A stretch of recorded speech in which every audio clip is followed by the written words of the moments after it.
vengo compartiendo en distintos encuentros que a la hora de conocernos a nosotros mismos, un ser humano que quiera conocerse a él mismo, en cuanto que le dedique una atención, en cuanto que le dedique un tiempo, puede ir percibiendo que en la persona, en cualquier persona, hay distintos componentes.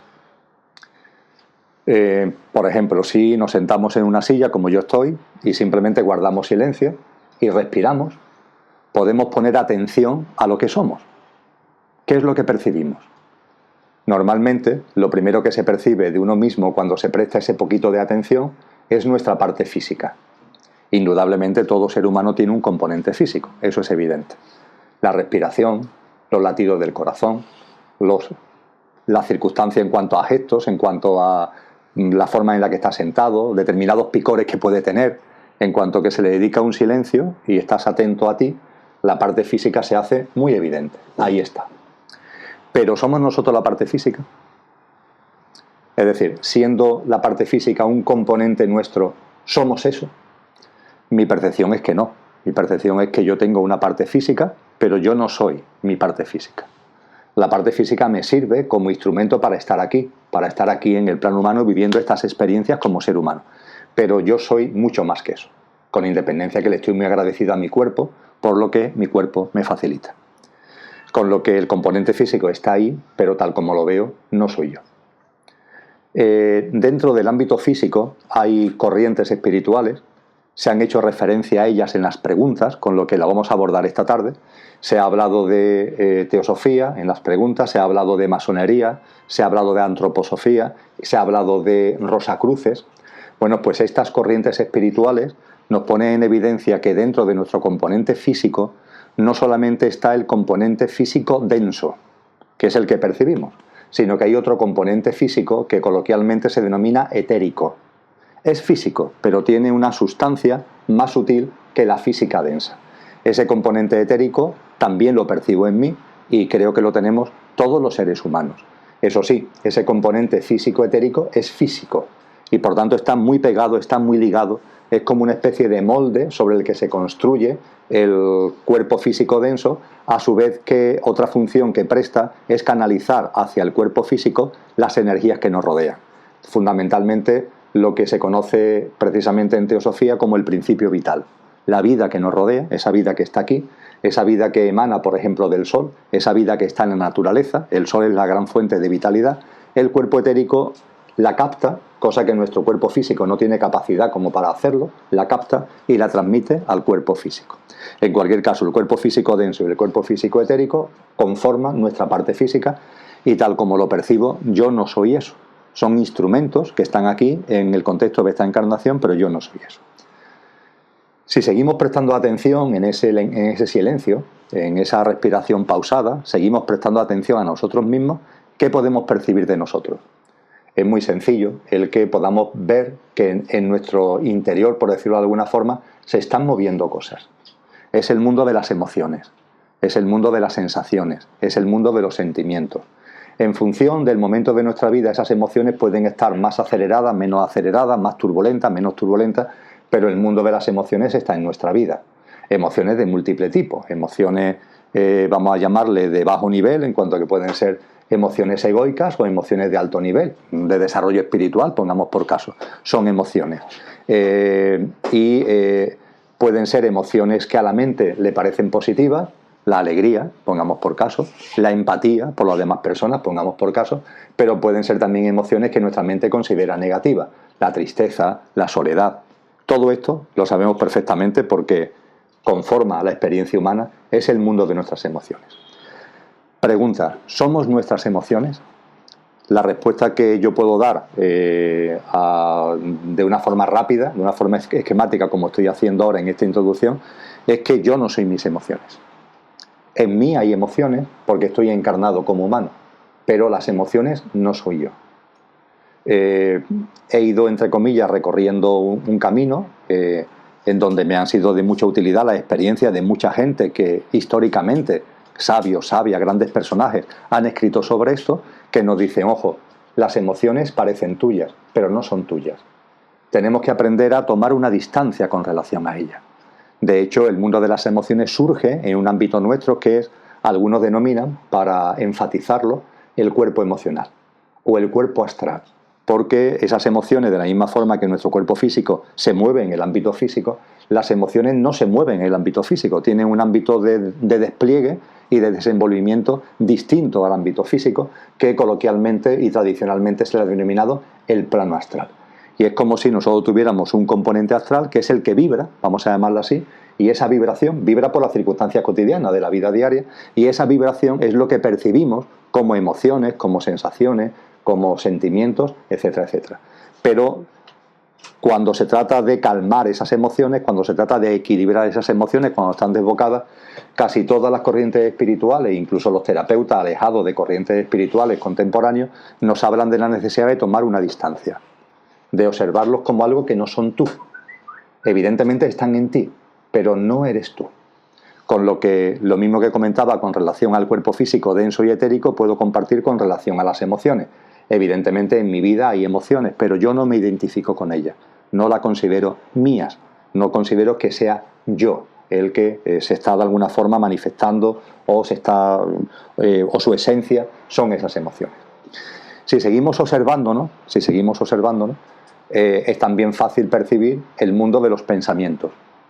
Es facilísimo, en cuanto que guardas silencio un ratito, por la cabeza no paran de aparecer pensamientos. Ahí estás tú queriendo estar en silencio, pero los pensamientos van y vienen. Eso pone en evidencia que en todos nosotros hay un mundo mental, que junto con el plano físico, denso y etérico, hay un ámbito emocional, pero también hay un ámbito mental. Y ese ámbito mental es el ámbito de los pensamientos, que por ahí hay una descripción muy graciosa que parece una radio que tenemos en la cabeza metida y que se nos ha olvidado dónde está el botón de apagado, porque están ahí permanentemente, durante el día como pensamientos, por la noche como sueños. La misma reflexión, ¿ese mundo mental soy yo? ¿Eso es lo que yo soy? Mi contestación sigue siendo negativa. Fijaros que en esta contestación negativa a la parte física, a la parte emocional y a la parte mental, creo que podemos percibir con cierta facilidad que estos componentes, que son nuestros, pero que no somos nosotros, estos componentes tienen una autonomía de nosotros. Para mí esto es muy importante a la hora de confirmar empíricamente de que esos ámbitos no soy yo. Porque yo percibo que mi ámbito físico, mi ámbito emocional y mi ámbito mental, a veces, y creo que en muchos seres humanos no es a veces, sino que se produce con mucha frecuencia, van a su bola. El cuerpo físico, por ejemplo, para muchas personas quieren dejar de fumar y no pueden dejar de fumar. O quieren ponerse a dieta para quitarse kilos y no logran mantener la dieta. O el médico le dicen que den un paseo de vez en cuando porque es bueno ese ejercicio para su salud, y sin embargo el cuerpo, a la hora de dar el paseo, el cuerpo dice que no, que prefiere quedarse en casa viendo la tele y no salen. Bueno, ¿quién manda aquí, ¿no? ¿Quién manda aquí? ¿Tú que quieres dar ese paseo o el cuerpo que te dice no, porque siempre tiene una excusa, ¿no? Porque hace frío, porque hace calor, porque hace viento, porque hace lluvia, porque siempre hay una excusa porque hay una inercia, ¿no? en los hábitos. ¿Qué sucede ahí? Que el cuerpo físico es cierto que está ahí y tiene una autonomía de nosotros. Es verdad que esa autonomía nosotros podemos irla controlando, ponerlo bajo nuestro control, pero es cierto que esa autonomía existe. Lo mismo ocurre con el ámbito de nuestras emociones. En muchas ocasiones nos gustaría que esas emociones que afloran en nosotros no afloraran, o no afloraran con la intensidad que afloran, porque lo estamos pasando mal, nos generan malestar, nos generan dolor, nos generan sufrimiento. Sin embargo, nos damos cuenta que el mundo emocional nos sobrepasa, sobre todo en momentos muy convulsos. Todos habremos tenido algunos en nuestra vida. Es como si ese mundo emocional fuera un tsunami que pasa por encima nuestra y no hay forma de parar esa ola, ¿no? que nos está originando sufrimiento. Es una constatación de que yo estoy aquí y este mundo emocional que está aquí tiene una autonomía y va también a su bola. Y en el ámbito mental, no digamos. El ámbito mental con esos pensamientos, me gusta compartir, lo he hecho en muchas charlas, es la famosa anécdota de despertarte a las 3 de la mañana para hacer pipí y cuando vuelves a la cama, mira por dónde esa mente concreta que está lanzando esos pensamientos le da por traer a tu cabeza un pensamiento que es el que te evita conciliar el sueño. Es el pensamiento exacto que te impide dormir, cuando tú lo que quieres precisamente es dormir. Pues mira por dónde ese mundo mental, que en este caso se personifica en lo que en psicología se conoce como la mente concreta, es decir, la parte de nuestra mente que utilizamos para nuestro día a día, para nuestra ida, nuestra venida, el sota, caballo y rey de la vida cotidiana, está ahí y también tiene una presencia y tiene una autonomía. En definitiva, teniendo 4 componentes, los que acabo de citar: el cuerpo físico denso, el cuerpo físico menos denso o etérico, el cuerpo emocional y el cuerpo mental de la mente concreta, yo soy consciente de que en mí están estos 4 componentes, los detecto, en cuanto que me siento un ratito los detecto, pero sé a su vez que yo no soy eso, con independencia de que aquí encarnado y en esta vida estén presentes en mí, pero yo no soy eso. ¿Qué es lo que soy? ¿Y qué es lo que somos? Porque lo que acabo de compartir es aplicable a mí, pero es aplicable a cualquier ser humano. ¿Qué es lo que somos? Seguimos estando tranquilos, en silencio, respirando. Podemos percibir que todo está en permanente cambio. Nos levantamos por la mañana, nos acostamos por la noche. Desde que nos levantamos por la mañana hasta que nos acostamos por la noche, ¿cuántas cosas cambian? Multitud, ¿verdad? Situaciones, conversaciones, escenarios, todo está continuamente cambiando. En nuestra vida en casa, en nuestra vida en el trabajo, en nuestras idas y venidas, todo está en continuo cambio. En cada momento del día, de instante en instante, todo está cambiando. Vale. Pregunta que yo me hago a mí mismo: ¿hay algo que no cambie? Subyacente, más allá de ese cambio continuo, ¿hay algo que no cambie? Bien, pues yo percibo que sí hay algo que no cambia, desde que me levanto hasta que me acuesto. Y ese ámbito que no cambia, eso que no cambia es que yo soy. Yo me levanto por la mañana y yo me acuesto por la noche, perdón. Se me ha ido lo de la siesta, yo también me acuesto por la tarde, pero fundamentalmente por la noche. Más allá del cambio, el hecho de que vivo, el hecho de que existo, eso no cambia. Es verdad que en mi existencia he sido bebé, he sido niño, he sido adolescente, ahora soy una persona madura, envejeceré, digo yo, no lo sé, y ahí hay un cambio físico, y por supuesto que hay cambio emocional, y por supuesto que hay cambios mentales, pero más allá de todos esos cambios, lo cierto es que yo vivo. Vivía cuando era un bebé, vivía cuando era un adolescente, vivía cuando tenía 30 años, vivía cuando tenía 40 años, vivo y existo ahora, y ese hecho en sí, de la vida, de la existencia, está más allá del cambio, aunque esté inserto en multitud de cambios. Para mí ese hecho de que vivo, existo, soy, es una pista. Es una pista para entrever que hay algo más, y que ese algo más es verdadero, porque no es cambiable, porque no es pasajero. Hay algo más. Mientras que todo lo demás está ahí, pero está en permanente cambio, los orientales lo llaman la impermanencia, la impermanencia, nada es permanente. Sin embargo, ahí hay algo que parece más permanente, y ese algo más permanente es el hecho de que yo vivo, de que yo existo, de que yo soy.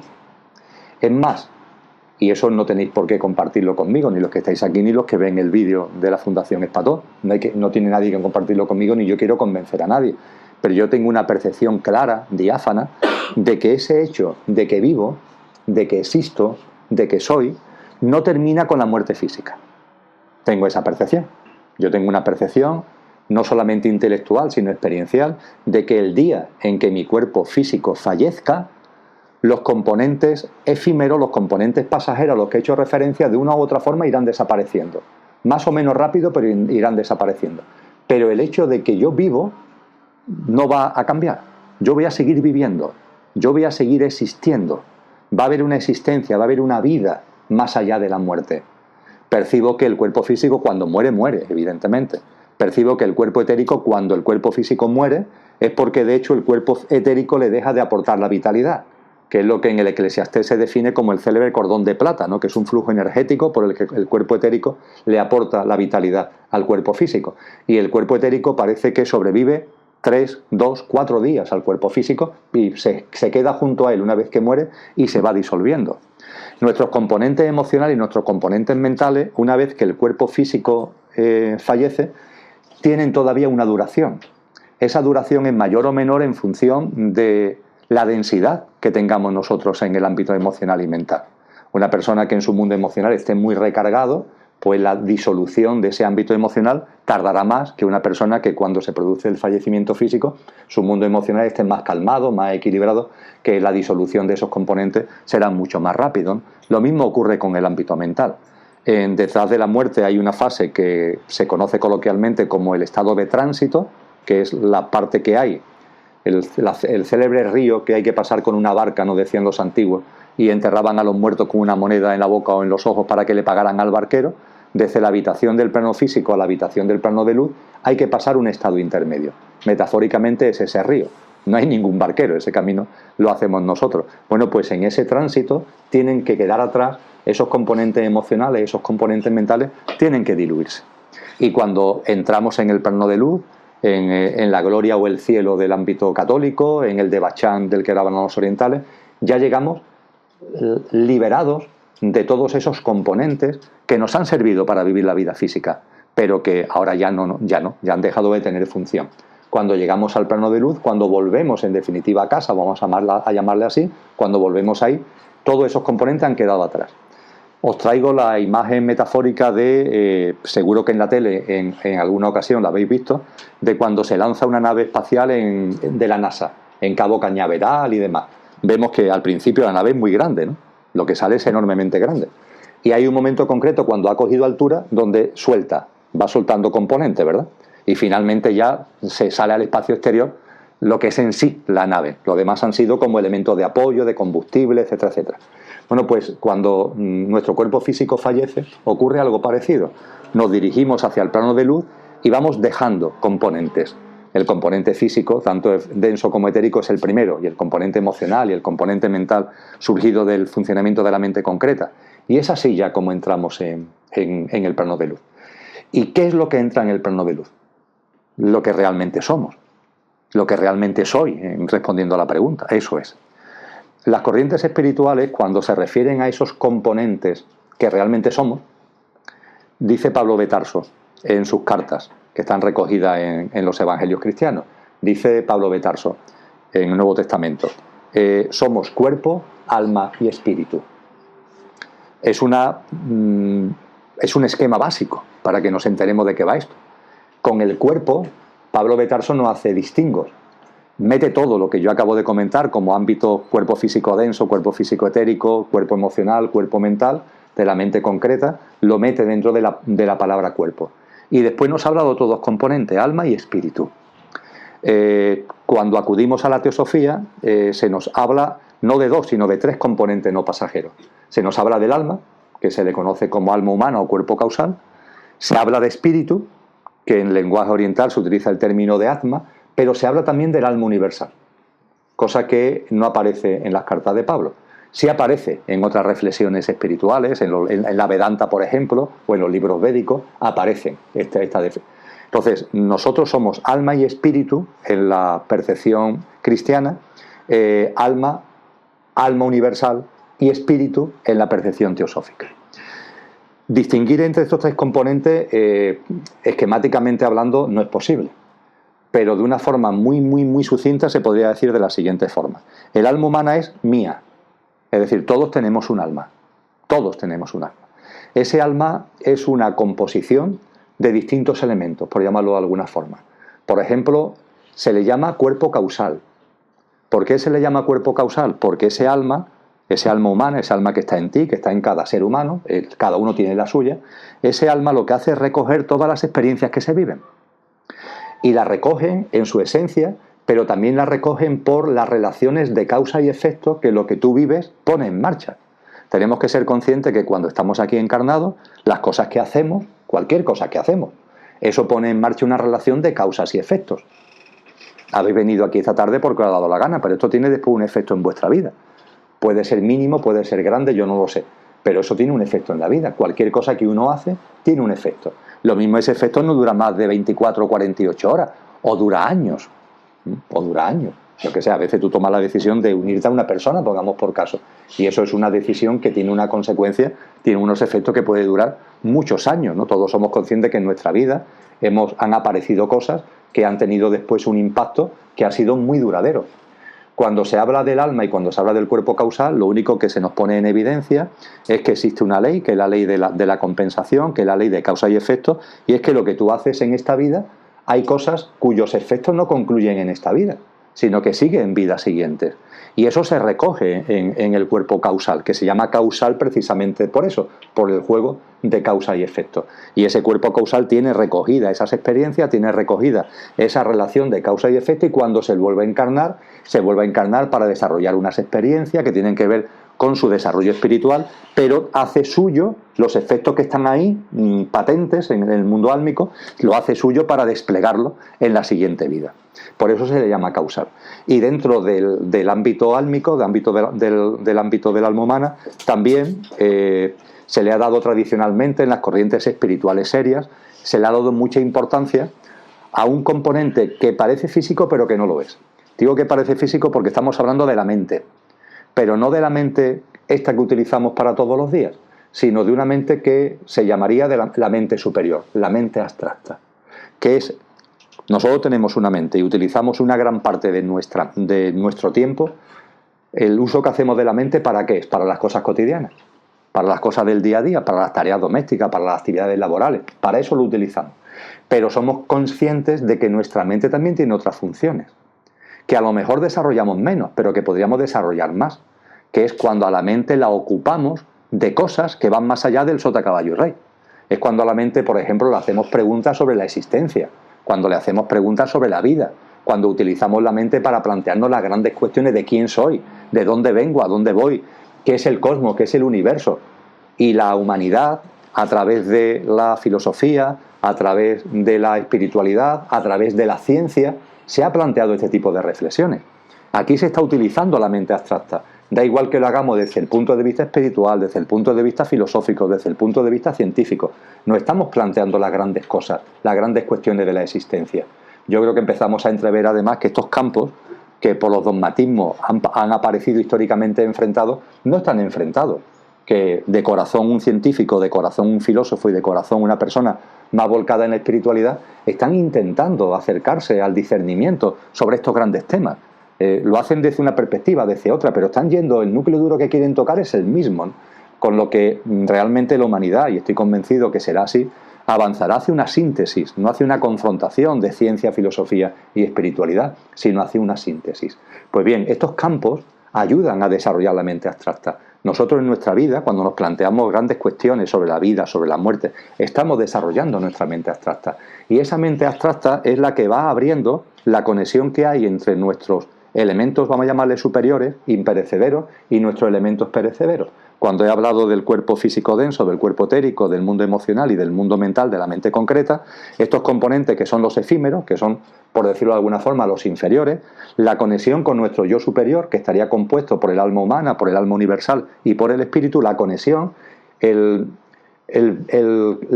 canal de comunicación es precisamente la mente abstracta. Cuando la mente abstracta se desarrolla, cuando la mente abstracta se abre, es posible que lo que somos, permitirme que utilice esta forma de expresarlo porque me encanta, llueva, es decir, lo que somos, porque es lo que realmente de forma permanente somos, llueva sobre aquello que somos efímeramente. Porque mucha gente me dice, bueno, Emilio, ¿yo cómo consigo que a mi mundo mental, de la mente concreta, llegue lo que yo soy? Que lo que yo soy se haga presente o llegue a mi ámbito emocional.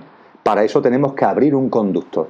Ese conducto es la mente abstracta, lo que en sánscrito se denomina manas superior, en diferencia al manas inferior, que es la mente concreta. Hace falta desarrollar eso como si fuera un cáliz que se abre, ¿no? Pues bien, ese mundo de la mente superior está ligada al mundo álmico, está ligada a nuestra alma humana y permite precisamente que las cualidades de nuestra alma vayan llegando a nuestro mundo mental, a nuestro mundo emocional y se vayan plasmando en nuestra vida cotidiana. Ese es el alma humana, del que hablan tantísimas corrientes espirituales, o cuerpo causal. Junto con eso se habla de un alma universal. ¿Qué es eso del alma universal? Pues se debe a una circunstancia muy bella, y es que las almas, siendo cada una, y cada ser humano teniendo su alma humana, finalmente todas las almas están unidas. Pertenecen a una misma alma, que es lo que coloquialmente se conoce como alma universal, también llamado Buddhi, el elemento búdico. Ese alma universal, para que podamos entenderlo con facilidad, podríamos representarlo de la siguiente manera. Imaginaros un árbol de un enorme tronco. No sé, estos ficus que hay aquí en la ciudad de Sevilla, ¿no? Que tienen estos troncos tan enormes. Podemos ver como ese tronco, a poco que sale para arriba, se divide en dos grandes troncos o más. Y a su vez ese tronco se va dividiendo en otros troncos. Y finalmente a cada uno de estos troncos le van saliendo ramas. Y a las ramas le van saliendo otras ramas. Y de las ramas van saliendo hojas y ramitas y más hojas. Pues bien, con ese espectáculo colosal de ese gran árbol, podríamos decir que cada hoja es un alma. Pero a su vez todas las hojas, todas las almas pertenecen al mismo árbol.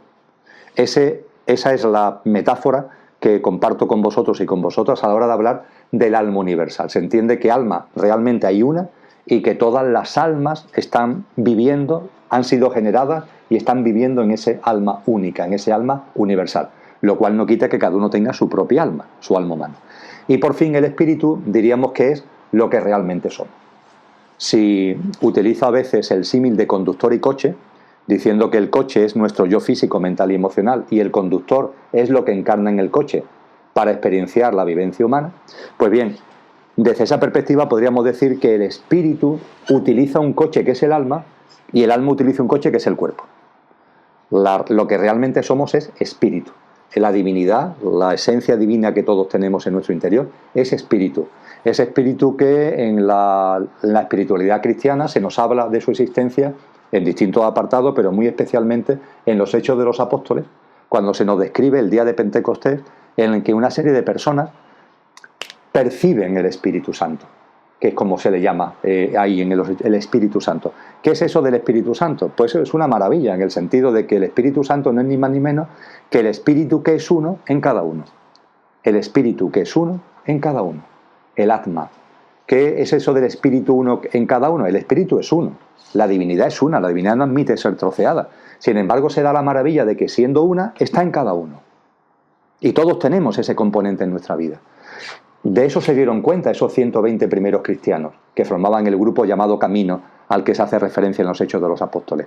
Cuando nos damos cuenta de eso, significa que te estás dando cuenta de tu divinidad, que te estás dando cuenta de lo que realmente eres. A partir de ahí, el quid de la cuestión está en vivir en coherencia con lo que eres. No en coherencia con lo que dice tu cuerpo físico, no en coherencia con lo que dice tu cuerpo emocional, sino desde el espíritu que eres, que el Espíritu Santo se haga en ti.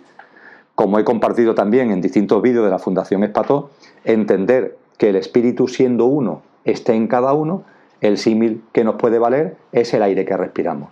El aire es uno, obviamente es uno, el aire no tiene nombres, es uno. Pero sin embargo, cuando tú lo inspiras y está en tus pulmones, ese aire está en ti. Nadie está tan loco como para ponerle nombre al aire, como para decir que ese aire es suyo, pero lo cierto es que cuando tú inspiras, el aire está en ti. De la misma forma, el espíritu está en cada uno de nosotros. De hecho, está en cada forma de vida. Es uno, pero está en cada uno.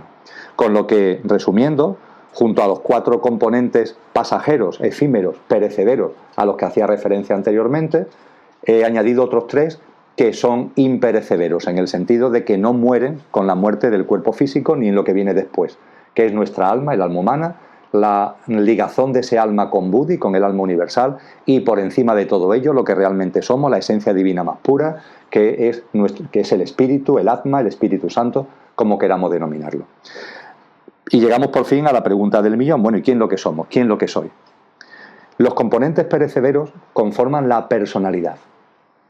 Los 4 componentes inferiores conforman la personalidad. Muchas personas se asocian, se identifican con esos componentes perecederos, con esos 4, y con su personalidad. Tal como yo lo percibo y veo, y mucha gente antes que yo lo han percibido y lo han visto con más sabiduría, por supuesto, que yo mismo, yo no soy eso. Eso es como representar, entre comillas, una obra de teatro.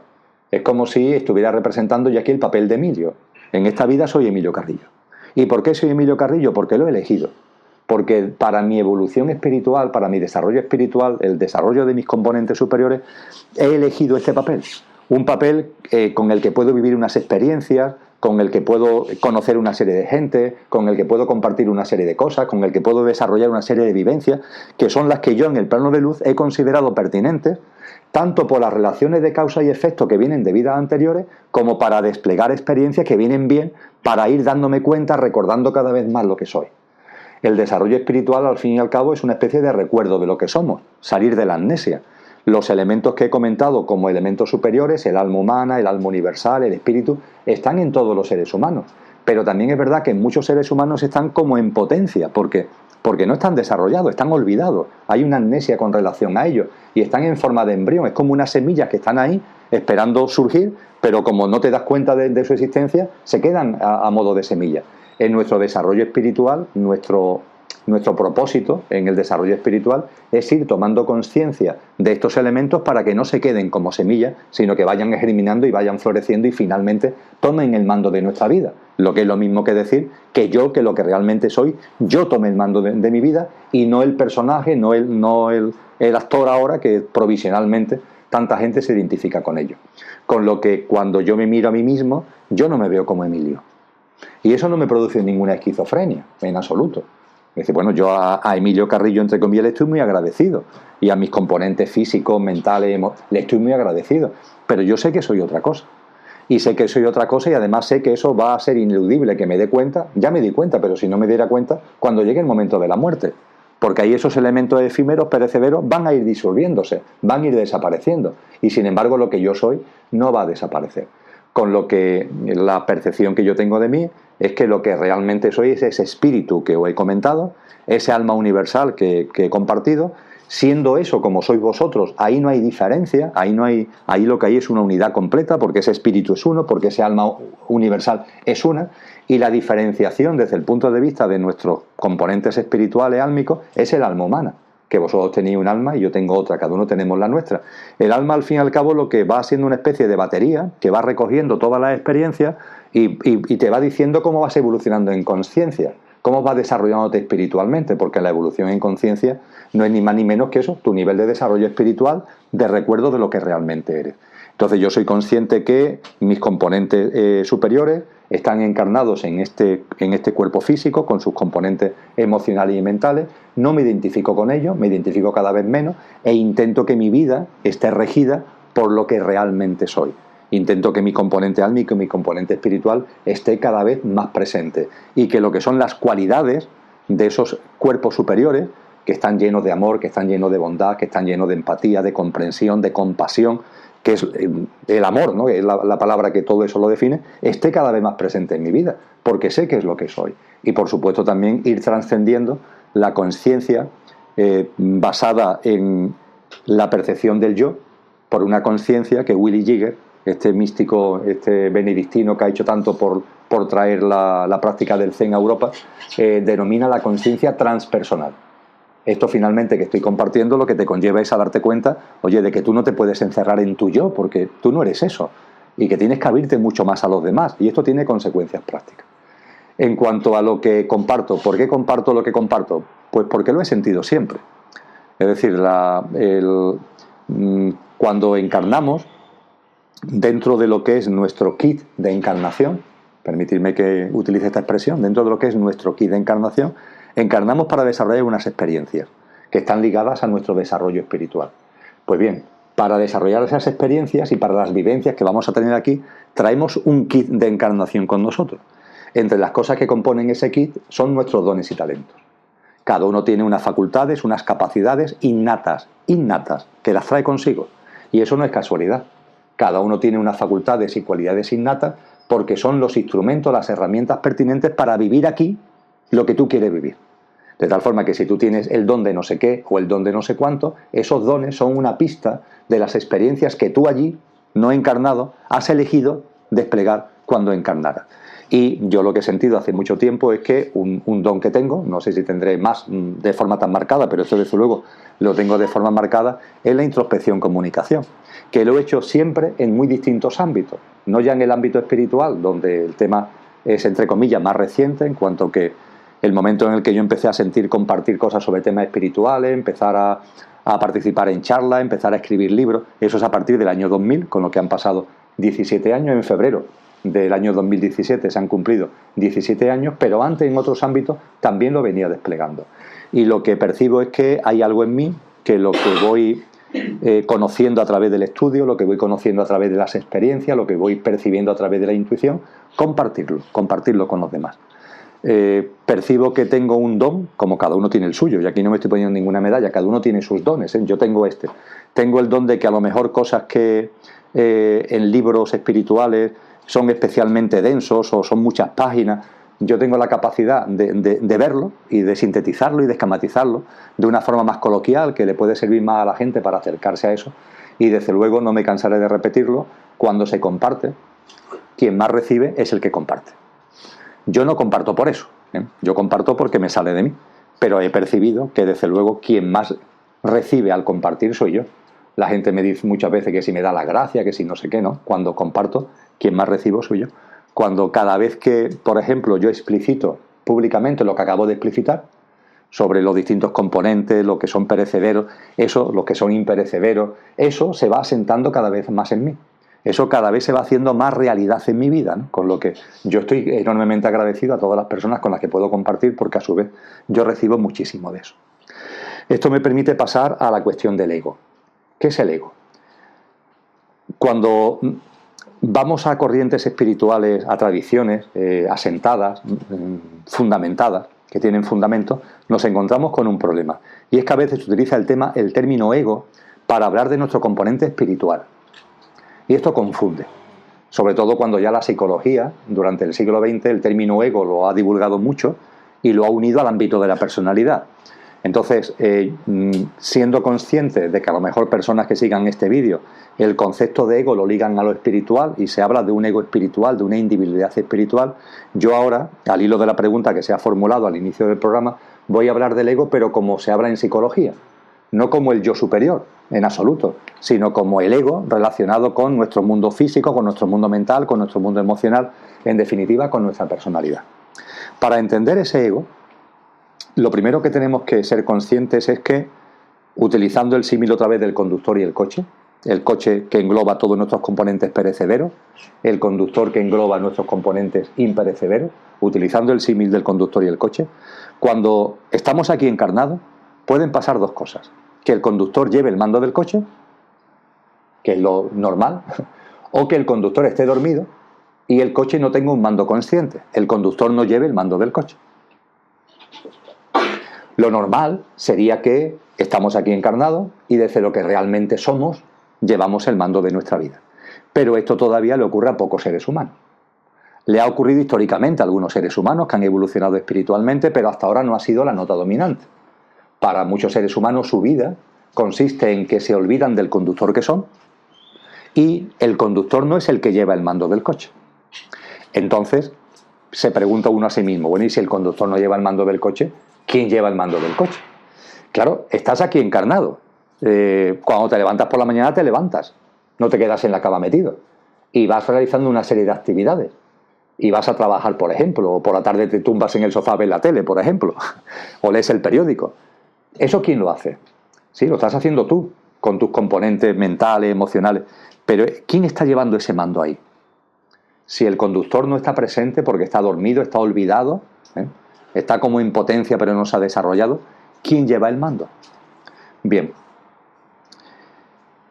en el ámbito del coche, decimos en informática, se ha puesto muy de moda lo de sistema operativo. Nuestro móvil tiene un sistema operativo, nuestro ordenador tiene un sistema operativo.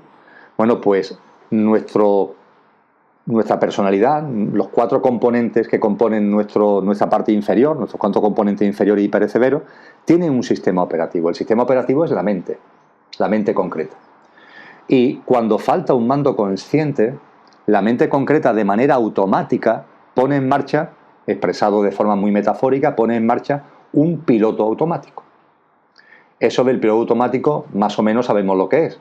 Sabemos que, por ejemplo, en los aviones, el comandante, el piloto y el copiloto tienen a su disposición un piloto automático que pueden activar, que pueden encender para hacer que la travesía, sobre todo cuando son viajes largos, etcétera, no sea tan la tensión continua de estar pendiente ahí del vuelo. Se enciende el piloto automático con las coordenadas que se le da y ya el piloto automático lleva la aeronave. Si hay turbulencias o se está llegando al punto de destino, otra vez el comandante toma el mando del avión. Pero puede haber una buena parte del vuelo donde vayamos, la aeronave vaya en piloto automático. Bueno, pues permitirme que utilice este ejemplo para poner de manifiesto lo que es el ego. El ego es algo que activa la mente, por tanto es un objeto mental, pertenece al ámbito mental y tiene como funcionalidad que tú puedas desarrollar las actividades cotidianas, el sota, caballo y rey de todos los días, aunque te hayas olvidado completamente de lo que tú eres. Aunque no tengas ni idea de tu auténtica esencia, de tu ámbito espiritual, de tu ámbito álmico, lo hayas olvidado por completo. Pero estás aquí y tu coche se va moviendo no bajo el mando del conductor, que es el mando consciente, sino bajo el mando del ego, del piloto automático. Por cierto, que en el momento en que un ser humano recuerde lo que es, en el momento en que un ser humano desarrolle lo que realmente es, y eso que son semillas que hablaba antes, haga que crezca, haga que germine, el piloto automático tiene una ventaja, y es que se desactiva solo. Es decir, se activa ante la ausencia de mando consciente, y se activa cuando el conductor aparece en escena. Con lo que al ego no hay que matarlo. Al ego le tenemos que estar agradecidos, si cabe, porque está haciendo una función muy importante mientras que estás dormido. En el momento en el que tú tomas conciencia, el ego pasa a desactivarse y pasa a un segundo plano hasta que desaparece de tu vida. Y te ha dado una función muy importante, que mientras que tú estabas en el olvido de lo que eres, hayas podido aquí seguir viviendo tu vida. Cuando yo analizo mi vida, o cuando analizo la vida de los demás, cuando analizo mi vida desde el punto de vista de la presencia del ego en ella, ahora o en otras épocas de lo que ha sido mi discurrir como Emilion, o percibo cómo viven las demás personas, es enormemente sencillo darse cuenta de si mi vida o la vida de los demás, de cada uno, está bajo el mando del ego o bajo el mando consciente. Es muy sencillo. Sobre todo hay un elemento clave, que es la confianza. La confianza. Hay otros muchos elementos, pero ya está hablando mucho sobre esto. Pero como quiero ir al grano, hay un tema clave que es la confianza. El ego no confía en la vida. Mientras que lo que realmente somos, la confianza en la vida es completa. El ego, también ligado a la mente, la vida siempre la está cuestionando. Siempre hay algo que le parece mal, siempre hay algo que habría que arreglar, siempre hay falta de confianza, no hay aceptación y hay queja. Falta de confianza, falta de aceptación a lo que la vida te está trayendo, a lo que la vida te está poniendo por delante, y hay queja. Ese es el ego. Y hay que entender que el ego funcione así, porque el ego tiene sus días contados. Los componentes no perecederos, alma universal, espíritu, no tienen los días contados. Lo que yo soy, lo que vosotros sois, no tenemos los días contados. Pero lo que estamos utilizando para vivir la experiencia humana sí lo tiene. El ego pertenece a ese ámbito del yo físico, mental y emocional, pertenece al ámbito de la personalidad. Y es lógico que el ego tenga miedo. ¿Por qué? Porque tiene sus días contados. Y está contemplando la vida, por tanto, con miedo, porque sabe que va a morir. Y es normal que si tú vayas por la vida como temiendo que en cualquier momento te vaya a pasar algo. No sé, como ir por un campo de minas. O con la película esta del francotirador, que en cualquier momento te van a dar un tiro por la espalda antes de que vas por la vida con miedo. Así va el ego por la vida. Entonces, ese miedo hace que contemples la vida en dualidad. Esto está bien, esto está mal, esto me gusta, esto no me gusta. Y que esté continuamente enjuiciando. Lo que realmente somos, esto no lo conoce. No hay juicio. Desde el espíritu, desde nuestra dimensión álmica espiritual, no hay juicio. ¿Qué juicio va a haber? La vida es una. Y la vida, lo que estás viviendo es precisamente lo que tú necesitas para darte cuenta de lo que eres, para tu desarrollo. Entonces a la vida se le contempla con un enorme agradecimiento, sabiendo que todo tiene su sentido profundo, de que no hay casualidades, sino que todo está lleno de causalidades, sabiendo que todo tiene su porqué y su para qué. Se acabó el miedo a la vida. ¿El miedo de qué? Como dijo muy bien Serrat en una de sus primeras canciones, abrázate al presente, ¿no? ¿Qué más da que pegue o bese? Abrázate al presente, ¿qué más da que pegue o bese? Que la vida pega tiene su sentido profundo, que la vida besa tiene su sentido profundo. Hay una confianza en ella, pero el ego no tiene esa confianza. Entonces las personas que viven su vida bajo el influjo del ego no confían en la vida. Y la no confianza en la vida conlleva la no aceptación, conlleva el juicio, conlleva la dualidad, conlleva la queja. Y eso inevitablemente conlleva sufrimiento.